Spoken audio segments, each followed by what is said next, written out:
Hello everyone. Our topic for today is modern periodic table. In this modern periodic table, we are going to learn the topic periodic trend in the physical properties. So, here we have the physical properties like atomic radius, ionic radius, electron gain enthalpy, electronegativity, ionization enthalpy. Such kind of properties are included under physical properties. So, let us take a quick review of the previous chapter, whatever we have done, and we will move further. Since we know that modern periodic table, it was discovered by scientist Henry Moseley. In modern periodic table, the arrangement of the atoms is based on increasing number of their atomic number. Previously, whatever the arrangement of atoms were based on increasing number of the atomic masses, but in modern periodic table we arrange the atom in the increasing number of atomic number. So in total we have 7 periods and 18 groups. So here we have 1 2 3 4 5 6 7 periods, horizontal rows, and the vertical columns are known as groups. There are 18 groups. Since we have blocks, that is S block, D block, P block, and F block. So how these blocks are formed and how the elements are placed in a particular block. This is done based on the outermost electron entering into the subshell. That is, if the electron is entering into S subshell, then the element will belong to S block. If the electron is entering in D, then it will belong to D block. If it is entering in P, then if the electron is entering in P, then the element will belong to P block, and then F block if it is entering in F subshell. Here in this we have to see the trends, that is the variation in the property with respect to period and groups. So the basic of the property is formed is nothing but effective nuclear charge and screening effect. What is the effective nuclear charge? It is nothing but a force of attraction. The effective nuclear charge is a force of attraction which is felt by the innermost nucleus and the outermost electron. So it is nothing but a pull of attraction, since the nucleus is positively charged and electrons are negatively charged. So opposite charges generally attract. So there will be the attraction between the positively charged nucleus and the electron. Okay, so the force of attraction is nothing but effective nuclear charge. Screening effect, since the electron and the positively charged nucleus, there is a force of attraction, and that is called as effective nuclear charge. But due to the presence of innermost shell, the force of attraction between the positively charged nucleus and the electron decreases. Why? Because this innermost shell act as a barrier. So we can say that screening effect increases, effective nuclear charge decreases. So to find out effective nuclear charge, we derived the formula, that is Z minus sigma. Z is nothing but actual nuclear charge and sigma is the shielding constant, and this constant is different for S, P, D and F. So particular subshell has a particular constant, screening constant. Okay, now we can finally say that effective nuclear charge is less than the actual nuclear charge. Why? This is because screening effect. If the screening effect is increasing, then but obvious effective nuclear charge will be less than the actual nuclear charge. Let us move further, that is towards the next topic, atomic radius. See, atomic radius depends upon the type of metal, okay, type of element. So whatever will be the type of element, depending upon that the atomic radius will be different. Why it is different? Because we cannot calculate the atomic radius. See, since it is a positively charged nucleus and here are the electrons, but the electron is nothing but a cloud and it is continuously delocalizing. So we cannot say that this will be the proper boundary.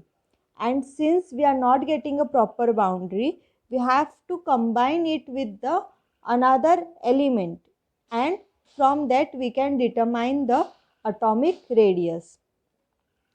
For example, let us consider non-metal. In non-metals like carbon, carbon generally forms a covalent bond.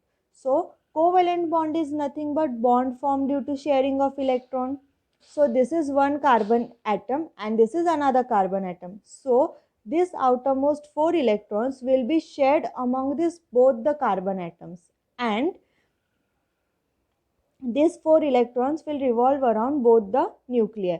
So the distance between this nuclei and this nucleus is called as internuclear distance. It is internuclear distance. So this is the internuclear distance.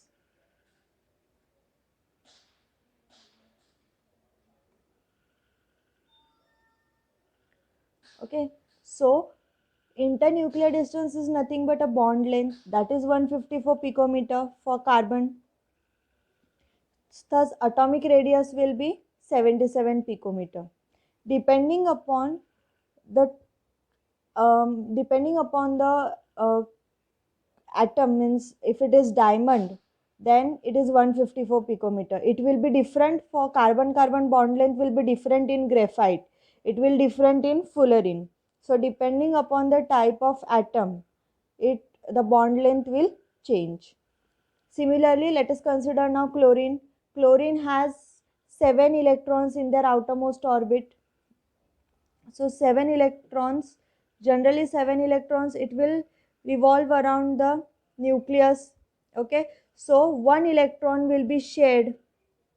One electron will be shared among both the atoms. So here it is the internuclear distance is 198 picometer and hence atomic radius will be 99 picometer. Now beryllium atom, that is 224 picometer. So atomic radius will be 112 picometer. So generally what we can conclude that the definition says that atomic radius is 1/2 of the internuclear distance between the two adjacent atoms. Means the atomic radius is the half of the internuclear distance between the two adjacent atoms of metal or single bonded atoms of non-metal. So the internuclear distance is mainly calculated only in the single bond.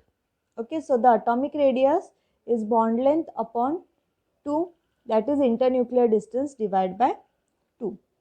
Now let us see how this atomic radius varies with respect to period and with respect to group. So atomic radius trend, that is across the period and across the group. So from moving left to right, electrons get added into the same shell. Okay, since here we have positively charged core, nucleus and the electrons. So the electrons get added into the same shell. So thus the positive charge also increases. Okay, since the number of electron is increasing, number of proton will also increase. Now due to increase in the positive charge, there will be the force of attraction between the positive charge and the electron. So due to this force of attraction, there will be effective nuclear charge increases. Since effective nuclear charge increases, the size, that is this shell, is pulled towards the nuclei, and hence as we move from left to right, the atomic size decreases. So we can conclude that atomic size decreases. Here what happens in the group? When the new electron is added, it gets added into a new shell. So the shell number is increasing. Since the atom, it has a positively charged and the shell number is increasing, so there will be screening effect more. Since screening effect is more, effective nuclear charge will be less. Due to lesser effective nuclear charge, there will be no force of attraction between this positively charged nucleus and this outermost electron. Since no force of attraction, the size contraction will not be there. Thus, as the new shell get added up, the size of the atom will increase. So, atomic radius increases. So, we can say that across the period it decreases and across the group it increases. So, we have done that first property of a periodic trend, first physical property, that is atomic radius. Okay, so further part we'll do later. So that's all for today. Thank you.